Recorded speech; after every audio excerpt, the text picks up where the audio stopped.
A video making the rounds on social media allegedly showing a teacher grabbing a student's face. The answers the family now wants and where they're turning to get them. Developing now, a petition to seek the death penalty, the horrendous crimes one man is accused of committing, and a mid-state robbery suspect caught in another state, where U.S. Marshals took him into custody after a standoff. Also, heavy rain causing several crashes. Will the weekend also be a washout? Two teams battle for state championships, the send-off ceremony, and how they fared tonight. Wgxa News starts right now.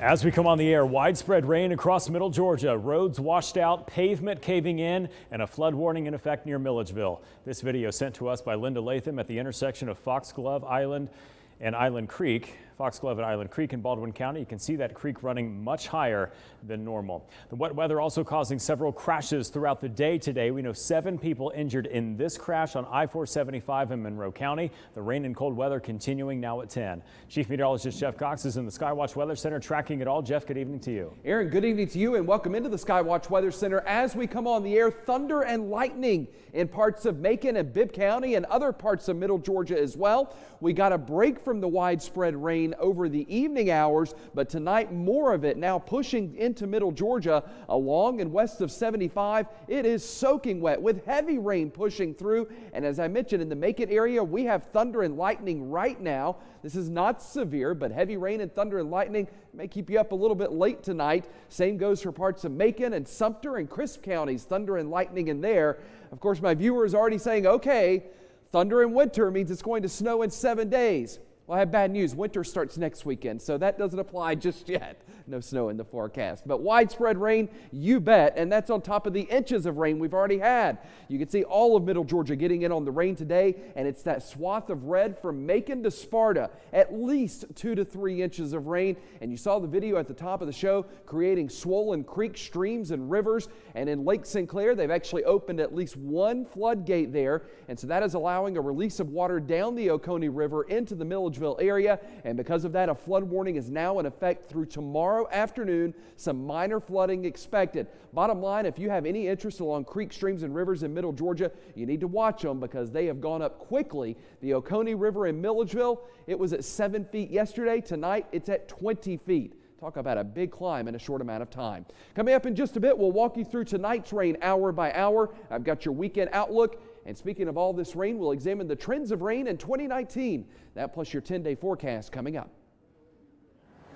Continuing coverage tonight as we hear exclusively from the family of a little girl who was seen in a video that's been circulating on social media of her face getting grabbed by a teacher in Lawrence County. The family choosing to post that video now as it was just released to them more than a year after the actual incident. Only on WGXA News tonight, Tiffany Thompson sat down with the family, and Tiffany, they're only speaking with you, saying they want answers.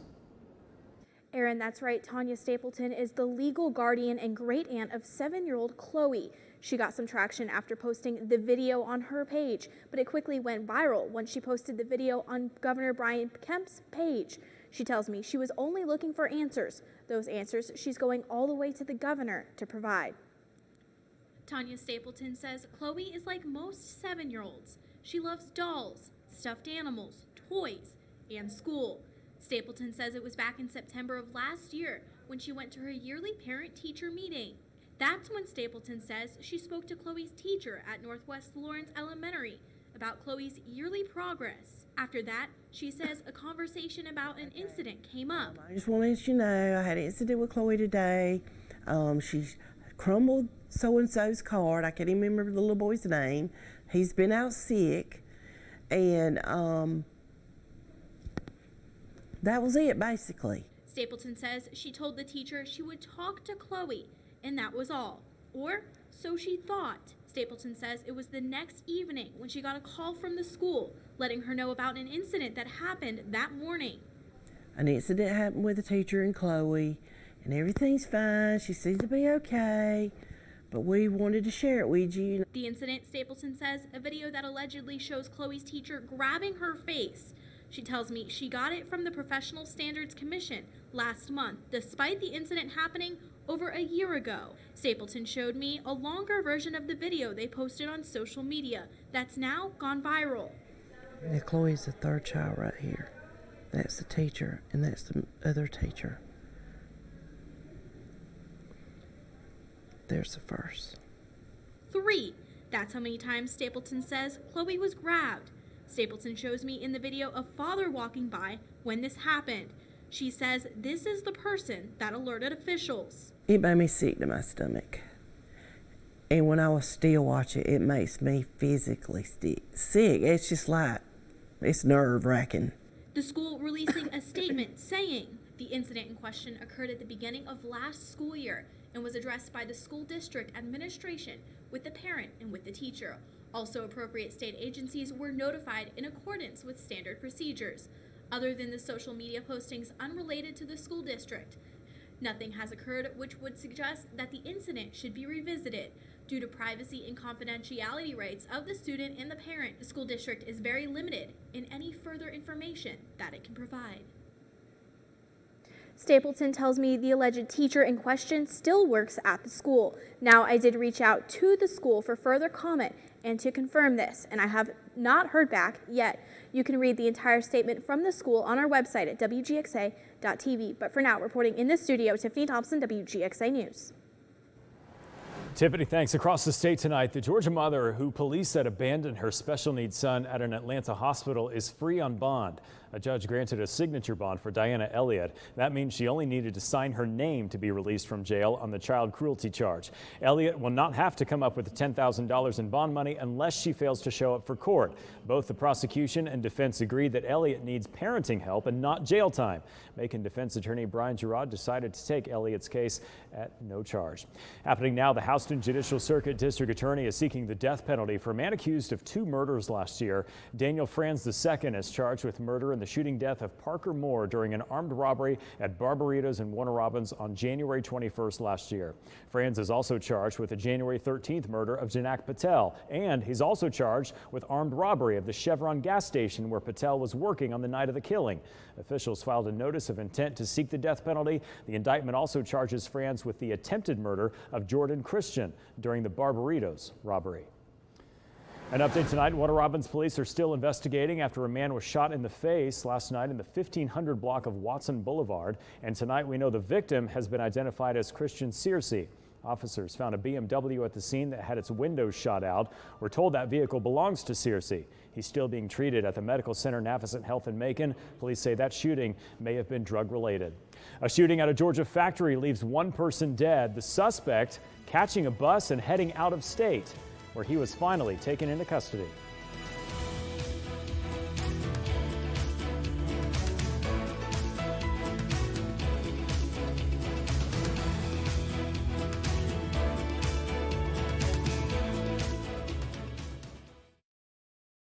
Now, 1 person is dead after a shooting near Atlanta. It happened at the Dart Container, a food service manufacturer in Conyers. The victim was an employee at that facility. The Rockdale County Sheriff says the suspected shooter was arrested at a Greyhound bus station in Birmingham, Alabama. Mr. Andrews has passed away, the victim. He is deceased. We have taken an arrest warrant, of course, once we learned that he died and got the suspect identified. We took warrants out on the suspect, Mr. Golden, and we're charging him currently now with murder. A few schools in that area were placed on a lockdown as a safety precaution. Orthodox Jewish communities are raising tens of thousands of dollars for the family of the Jersey City detective killed Tuesday. As Sarah Tolan reports, the fundraiser was started Wednesday and has already raised nearly $50,000. We are facing a grim reality that it could happen to us. Shoshana Bernstein of Muncie says she and other Orthodox Jews in Rockland are scared for their safety after a deadly attack on a kosher market in Jersey City targeted Jews. But now she says they're turning their fear into goodwill, donating tens of thousands of dollars to a fundraiser started by Orthodox Jews for Detective Joseph Seals, the officer killed in Tuesday's attack. It's not because 2 Orthodox people were killed and that's what we care about. We care about lives were lost. Hatred was blatant. Bernstein helped get the word out about the fundraiser, started Wednesday on a crowdfunding site catering to the Orthodox community. In less than 4 hours, the site had raised $25,000. And in less than 20 hours, the fundraiser closed with nearly $50,000, all for Detective Seal's wife and his 5 children. Everyone kept saying back to me like, wow, or I'm donating now, or I just gave. This outpouring of love and dedication is people feel connected, people feel sorrow. Rabbi Yisrael Kahan of Muncie says all that money raised online so quickly is incredible. And even more amazing, given that many Orthodox Jews don't have cell phones or internet. People have actually approached me, say, can I use your phone because I want to donate? Haskell Bennett of Brooklyn, who created the fundraiser, says it was successful because Orthodox Jews are desperate to do something about today's new culture of hate. People are underestimating the pain and grief that our community is struggling with. Orthodox leaders tell us that many Jews, including some from right here in Muncie, plan to attend Detective Seal's funeral. That's scheduled to take place Tuesday in Jersey City. That's the latest from Muncie. Sarah Toland, News 12. A rough and uncomfortable process now complete and history made as the articles of impeachment are finalized. I'm Scott Duman in Washington with reaction and what happens next.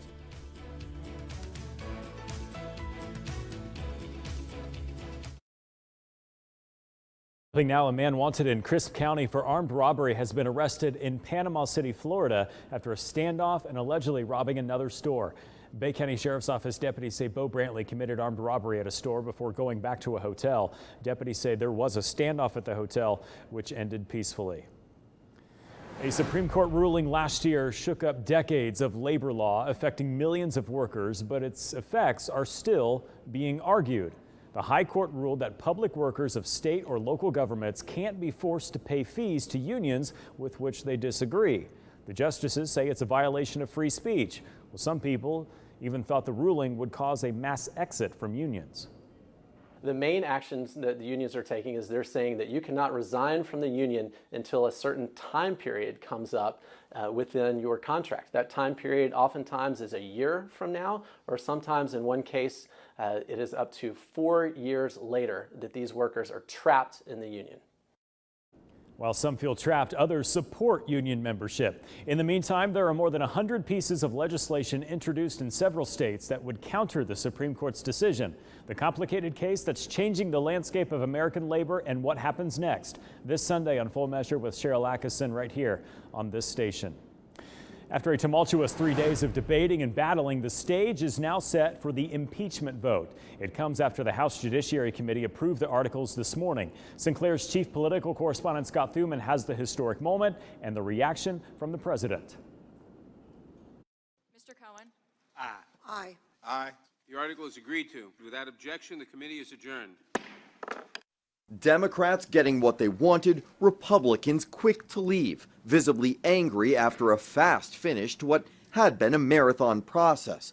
The votes strictly along party lines finalized the charges against President Trump, sending the 2 articles of impeachment now to the full House. It's a horrible thing to be using the tool of impeachment, which is supposed to be used in an emergency, and you're trivializing impeachment. The idea that a president would try to put his foot on the scale of the next election, essentially to cheat, we absolutely had to intervene on, and that's why we went through with impeachment.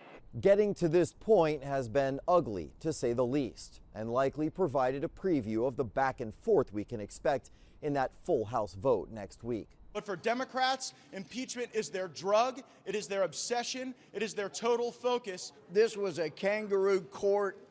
Outrageous to put the country through this. You don't get to remove a president because you don't like him. But Democrats argue the evidence is there and overwhelming to show abuse of power and obstruction of Congress, making the final vote, they say, an easy one. The House will act expeditiously. Perhaps the only area the 2 sides can agree. This is a sad day for the country. Today is a solemn and sad day, with still more of them certain to come. In Washington, I'm Scott Thuman. The debate over impeachment is dividing America. Texas Congressman Michael Cloud talked with America This Week's Eric Bolling about the impeachment impact and the state of politics in America. Where is the state of politics in America, at least from your point of view? Yeah, it's really sad. To me, I see kind of three trends coming together, and that is we live in a post-truth America. We have the resistance movement, and we have globalism all kind of convening in this moment to push this impeachment narrative forward. And so I'd sit there and listen to State Department official after State Department official after State Department official kind of upset that the president wasn't following their foreign policy when he ran on the idea of let's put America first. For the full interview, America This Week with Eric Bowling airs weekends right here on this station. Current time is 10:18. Widespread heavy rain moving across parts of middle and southwest Georgia. This is our live camera over downtown Macon, and the rain coming down really heavily at this time, in addition to thunder and lightning. So just a miserable Friday night all across the region. And to make matters worse, it's still cold, 45 in Macon with a northwest wind around 5 miles per hour. Anytime we get a lot of rain like this, we end up usually trying to get some flooding here at Poplar and MLK, so we'll be watching that intersection closely. Here's a live look at the radar, and you can see across middle Georgia, it's enormous amounts of rain right now, and the amount of thunder and lightning going up as well. The tail end of this is moving through Albany tonight as well and into southwest Georgia. So let's zoom in and go from north to south. The leading edge of this is cross I-75 in middle Georgia, and so next in line, Gray and Milledgeville, McIntyre, Irwinton, Cochran down to Eastman and Abbeville and Rochelle, Pulaski County, Hawkinsville, all expecting heavy rain in the next several minutes. A lot of you are getting excited with some weather folklore tonight. If it thunders in winter, it'll snow in the next 7 days. I got some bad news. Winter starts next weekend. It's still fall, so we can't apply that rule tonight. By the way, there's no snow in the forecast, but boy, a lot of thunder and lightning with this line coming through, and all of this is going to push through middle Georgia over the next couple of hours. In southwest Georgia, if you are west of Albany, the worst has already come through. Albany, you've got some heavy rain right now, and that also stretching from Sylvester down to Moultrie. All of this pushing eastbound. Ashburn, you can hear some thunder in the distance tonight as well. A little bit of a thunderstorm just up 75 to your north. As we show you that wide view once again, you can see this entire slug of rain pushing through tonight, adding to these high rain totals already. Once this pushes through, this will be it for the rain tonight, and then better weather should enter the region for tomorrow and certainly Sunday. Here are those rain totals that we've been tracking all day. This is middle Georgia. The highest total, Sparta in Hancock County, nearly 5 inches of rain. Tennell in Washington County, just under 4. Butler in Taylor County, 3.5, close to that. Almost 3 inches in the Macon area. Dublin, you're at 2.25. Let's see here, Warner Robins, 2.25. Fort Valley, just under that. So pretty impressive totals in middle Georgia. In southwest Georgia, the totals have been a little bit lower. Homerville, Cordell, and Dawson, all 2 to 2.5 inches of rain. Plains, about 1.5 inches, same in Araby. Albany, just under 1 inch of rain. We're getting some more now, so I'll update these totals, and we'll have that coming up in about 25 minutes. Here's our simulated radar for the rest of tonight. In middle Georgia, by midnight, more thunder in downtown Macon right now, by the way. By midnight, the heaviest of the rain is east of I-75, with some thunderstorms continuing, especially southeast of Macon and Warner Robins. All of this moves out overnight, and by 6 a.m. we should be dry, and then we'll get some gradual clearing tomorrow afternoon and a westerly wind. Let's go to southwest Georgia. So by midnight, most of the heavy rain is east of I-75. A similar story, everything should be out of here by 6 o'clock tomorrow morning, and then we'll have a good mix of sun and clouds throughout the day. Sunday looks much nicer than Saturday right now. We expect a lot of sunshine to finish out the weekend. Here's what the 10-day forecast looks like. 59 tomorrow with early morning showers followed by gradual clearing in middle Georgia. Sunday's beautiful, Monday's real warm, and then another round of rain Tuesday that'll be followed by colder weather middle of next week.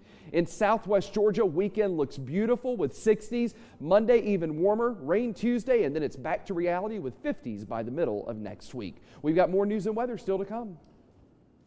Jeff, thanks. Heartbreaking upset. The Warner Robins Demons falls to Buford. The coach's reaction and why he says he's still proud of his team.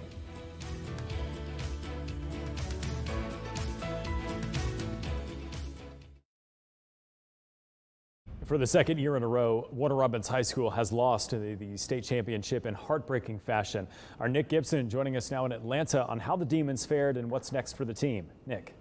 Misery and also defeat. Warner Robins loses a close battle versus Buford High School, 17-14 in the final seconds of overtime. Now, this all happens after head football coach Marquise Westbrook takes his team to a 13-1 season and also their third straight title game. I spoke with him, and he says he is proud of their season. Take nothing away from our season, man. Our kids fought hard all year, man. They showed their resilience, and tonight, man, they just got the best of us. There was a better team tonight. And, you know, it came down to overtime again, and our guys, we just couldn't pull it out, man. I mean, it's kind of disappointing, but the season that we had, man, we can hang our hats on, you know. Now, the Warner Robins Demons finished 13-2 on the season. But for now, I'm Nick Gibson reporting from Georgia State Stadium. Yeah, on the flip side, Dublin coming home state champions. So that's pretty exciting. 1-for-1 here, 1-1 in Middle Georgia, and Crisp County will play tomorrow up at Georgia State Stadium. All right, tonight we're examining 2019's rain trends. I thought it'd be fitting considering all of the rain we've gotten today, especially in Middle Georgia. So this graph from our partners at Climate Central plotting this year's rain data for the Macon area. So the blue line is an average year. The white line is what we've had this year. The green and yellow are the extremes, wettest and driest. You'll notice this year the white line is really followed under the blue line all year long, signifying that we are running drier than average. And the numbers support that. The rain data is measured at the Macon Airport, and as of today, we're running about 4 inches below average in the rainfall department. Now, what's interesting is today in itself has been really, really wet. Officially in Macon, about 2.5 inches of rain. A wet day, and that supports data trends that our friends at Climate Central are seeing. Notice the green and purple lines here. Those represent the change in days with 1 inch of rain and 2 inches of rain respectively. And notice they're headed in a positive direction, while the green line is a 1/2 inch of rain per day, and that's headed in the negative direction. So what the graph is plotting here is that when it rains in middle and southwest Georgia, we are seeing days with higher rain totals versus days with lower rain totals. So ends up when it rains a lot these days. Just for the record, today's 2.5 inches of rain just in Macon alone, that's the highest one-day rain total since October of 2018. We're tracking the rain on your radar. That's coming up in our second half hour. One college student beats the odds in a story you'll only see here, how she didn't let a life-threatening disease stop her from following her dreams.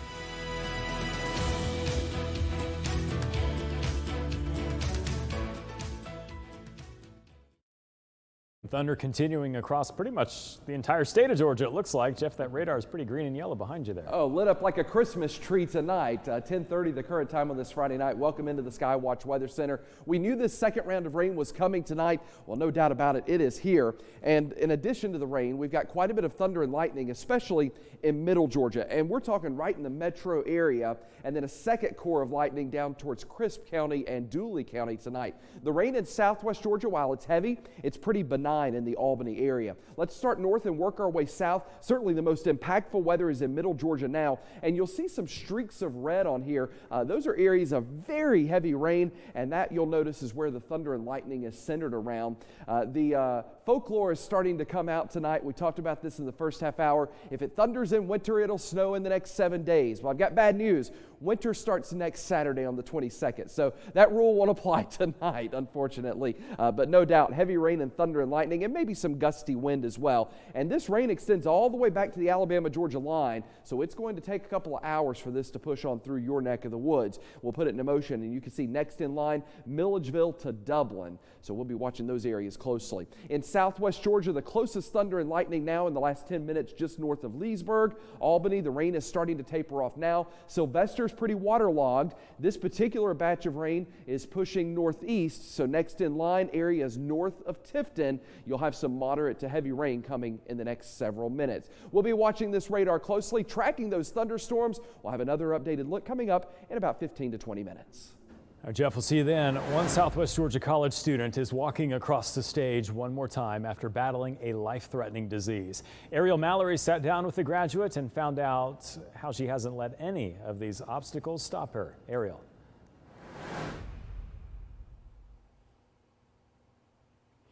Now, Vanessa Christian received news that changed her life back in 2011. She was diagnosed with ovarian cancer, but through it all, she says the experience has motivated her more. Now, Vanessa found out while pursuing her bachelor's degree back in 2011 that she was experiencing severe pain. She had recently given birth to her daughter and was a full-time nursing student. The whole experience has pushed her to pursue nursing more so that she can help others in the same way she was helped. Despite the doctors saying the tumor had very little chances of being cancerous, Vanessa knew it was much bigger than her. He couldn't understand it, and I would tell him, I told the doctor when he kept saying, I don't understand it because they're never cancerous. And I said, but it's not for you to understand. The faith that I have knew that it was bigger than me. After receiving her nursing pin tonight, she says she's finally fulfilling her purpose. Now, graduation ceremonies will take place tomorrow here in Albany at the Civic Center. Reporting live in Albany, I'm Ariel Mallory.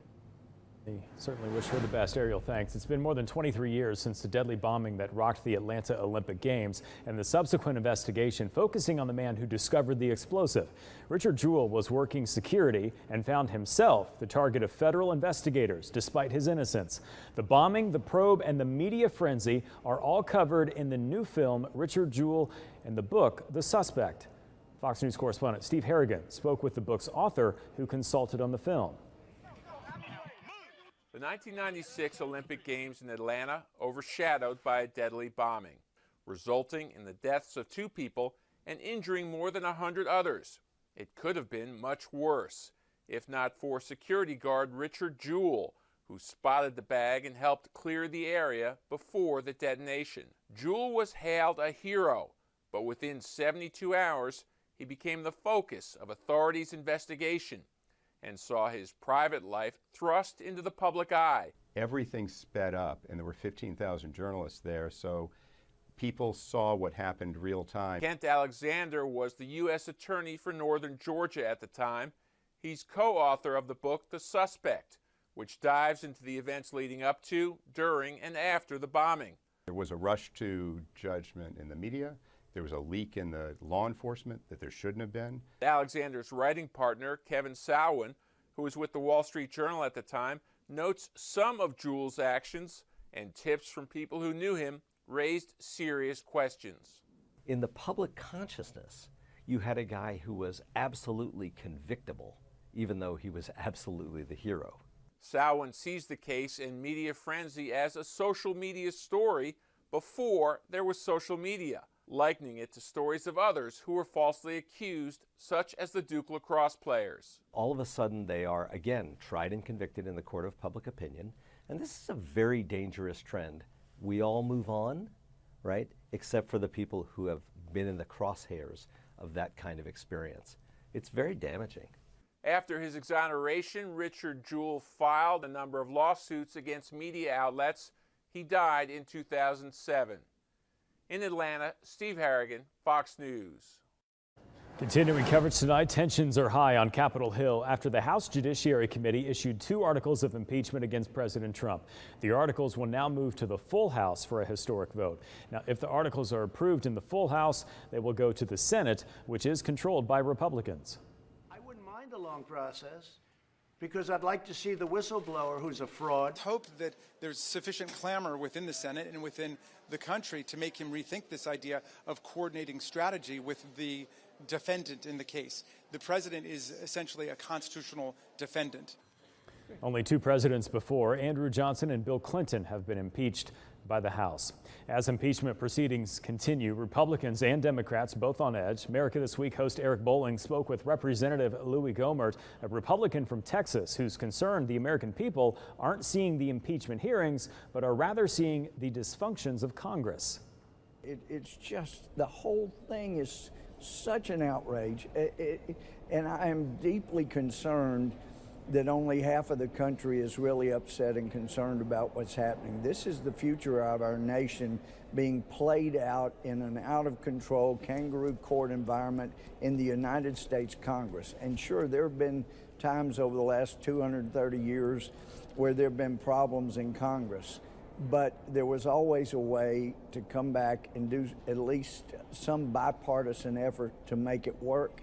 and this is all about partisanship. The only thing bipartisan in this whole impeachment will be votes against impeachment. Yeah. For the full interview, America This Week with Eric Bolling airs weekends right here on this station. Vaping deaths and illnesses continue to rise across the nation, but tonight there's a possible solution, and it involves targeting schools.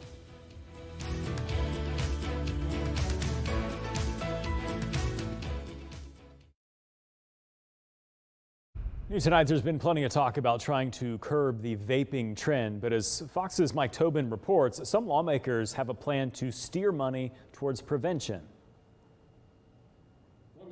Combating vaping by targeting schools. Illinois Senator Dick Durbin is touting a new fund to pay for anti-vaping efforts in U.S. schools and help lift the burden off teachers and staff. Money can be used for education campaigns, hiring and training personnel, or providing students with needed cessation support. He plans to formally introduce the PREVENT Act in Congress next week. It stands for Providing Resources to End the Vaping Epidemic Now for Teenagers. The legislation will be funded by a new fee on e-cigarette manufacturers, the same people who Durbin says created the crisis. These companies like Juul have targeted our children with dessert and fruit flavors.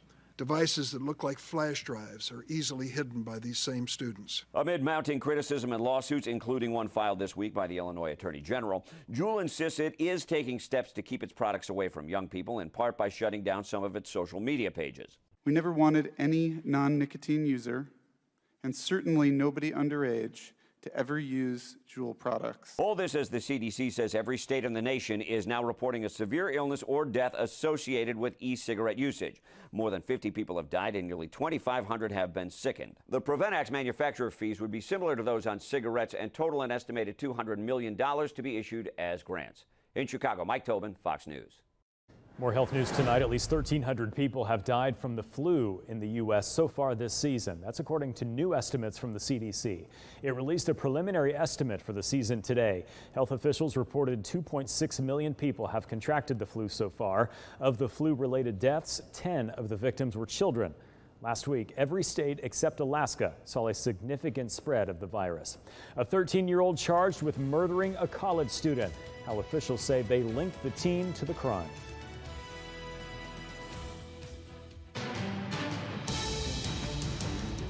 From the Terrorism Alert Desk in Washington, I'm Lindsay Mastis. The shooting at a kosher market in New Jersey is now being investigated as a potential act of domestic terrorism. The state attorney general says that the attacks were fueled by anti-Semitism and anti-law enforcement beliefs. The shooters killed a police officer and then targeted the kosher market, killing 3 victims there. Police killed the shooters. ISIS is claiming responsibility for an attack at a military camp in Niger. More than 70 soldiers were killed. A North Texas man has been sentenced to 30 years in prison. Prosecutors say 42-year-old Syed Azam Muhammad Rahim used social media to recruit fighters for ISIS and instructed followers to kill. At the Terrorism Alert Desk in Washington, I'm Lindsay Mastis.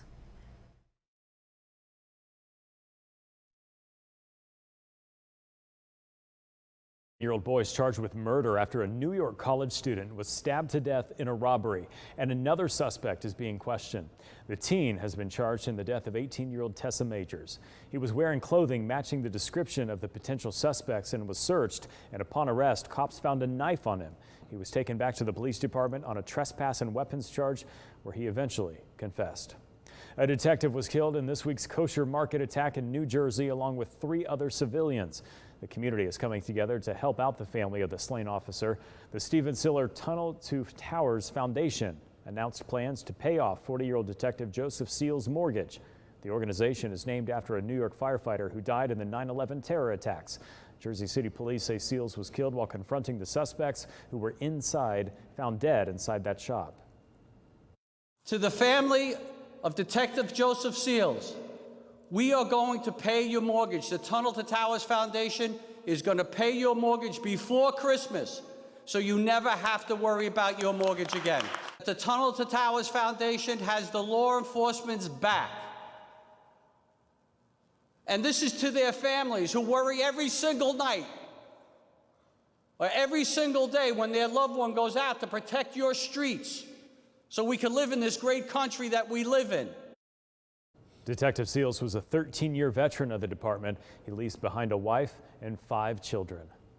Now to a story you'll only see here. The commanding officer of Naval Air Station Pensacola, Captain Tim Kinsella, is talking for the first time since that tragedy.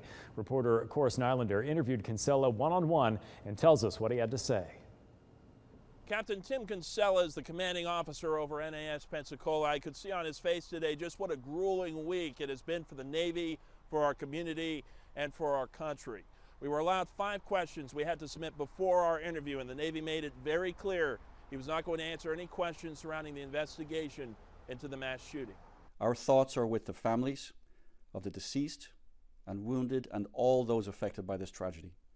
We are committed to providing support to the victims and their families for as long as they need it. In his first public statement since the deadly mass shooting at NAS Pensacola 1 week ago, Commanding Officer Captain Tim Kinsella sends a message of support to those impacted by the shooting and a message to his colleagues of the Navy.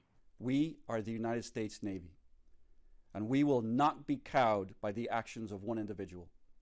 We are resolute, we are defiant, and our fighting spirit is strong. 7 days removed from NAS Pensacola's darkest hour, many questions still remain surrounding the motivations of Mohammed al-Shamrani and what sparked the violence, as well as steps taken following the shooting. What immediate increases to security, measurements that have been taken to increase security have been taken following this shooting? I don't want to talk about specific security measures.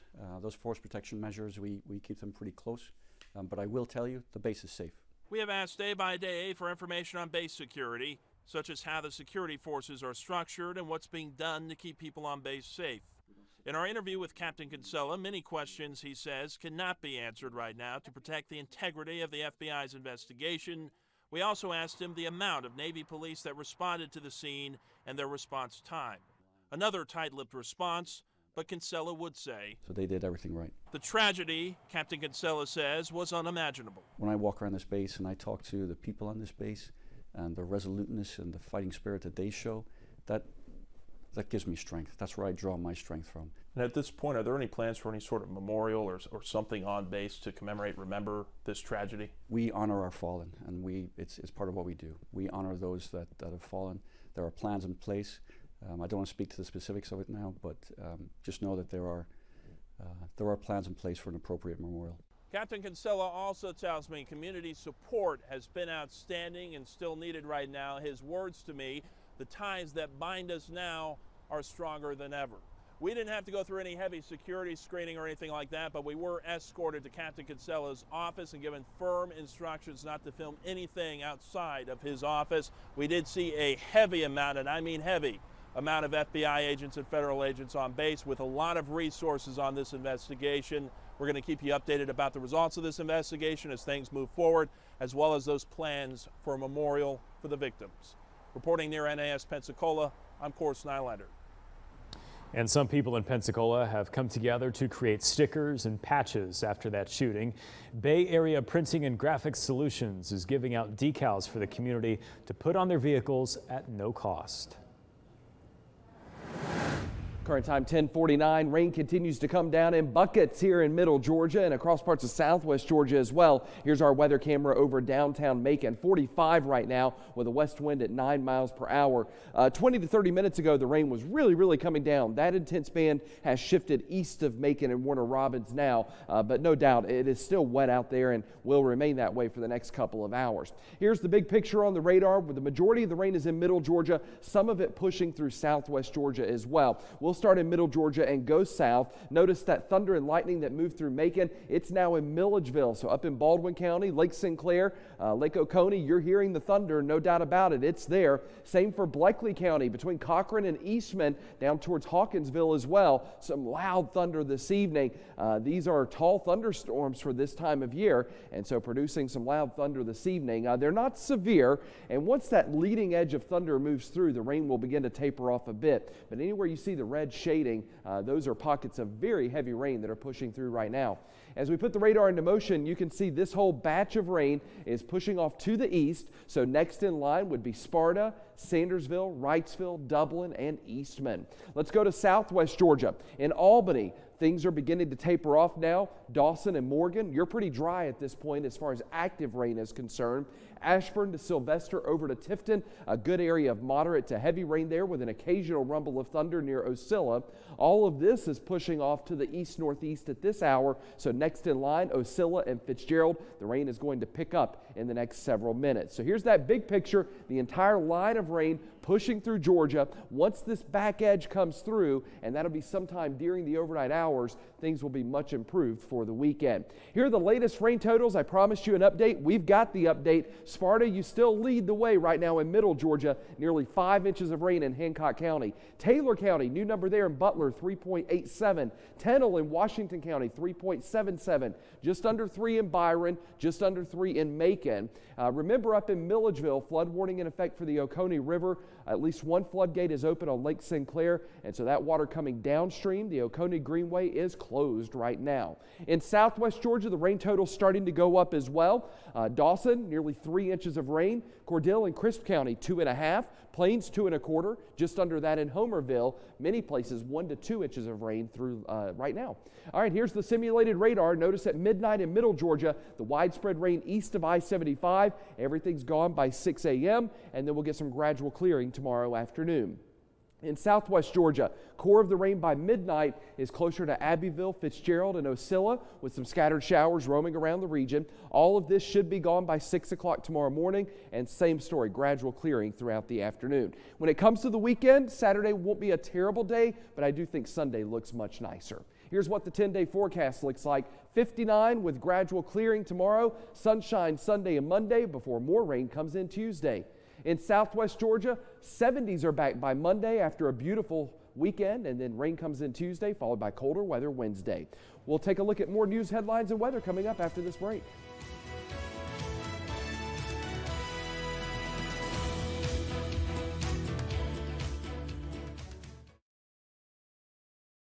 Current time is 10:54. More beneficial rain moving through Georgia tonight, and that's good news for a drought that is still impacting parts of the region. We've got the newest data in for middle Georgia, and it's just a thin strip of our area that includes parts of Lamar, Butts, Jasper, Putnam, and Hancock counties. And even there, it's just a small end drought, what we consider abnormally dry. Overall, 37% of Georgia in some form of drought. That is flat from a week ago. But you can see most of middle Georgia is drought-free, which is great news. And certainly with the rain that we've got in the last 24 hours, I would expect the next report would take out this yellow. We'll get that next Thursday. Let's talk about southwest Georgia. A little more in need of rain in southwest Georgia. Officially, Albany, you're right on the line of being considered abnormally dry.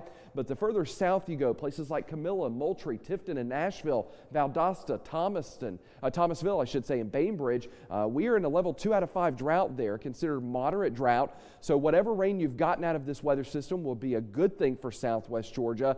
At this point, I don't think it gets any worse. If anything, it holds flat, if not drops off a little bit. And again, we'll get the new report come next Thursday, something our team will be keeping a close eye on. Aaron? Finally tonight, thousands of toys have been collected thanks to a collaborative effort. Prevent Child Abuse teamed up with Operation Toy Drive, Adopt an Angel program, and Toys for Tots to put a smile on more than 800 children's faces in Crisp County come Christmas morning. The team has made sure that each child receives at least one gift on their Christmas list. Now, the last day to drop off a toy, if you want to, is coming up this Monday.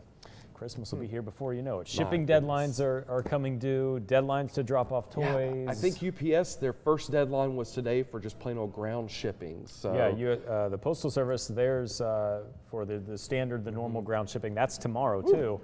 And but I mean, it's coming fast. Always this time of year, I feel bad for the drivers. The one in our neighborhood is usually out there by 7 or 7:30 at night. Yeah. So you know they're putting in some long hours. So. Yeah, I caught my postwoman today. She dropped off a package. She had no time to chit chat. She just said, "Here you go." She scanned it and she said, "I gotta go." I said, "That's okay. I'll see you. I'll catch you some other time." Yeah, we certainly appreciate them this time of year. All right, that's all the time we have. Thank you so much for watching. We really appreciate it. We've made it to the weekend. We'll see you Monday.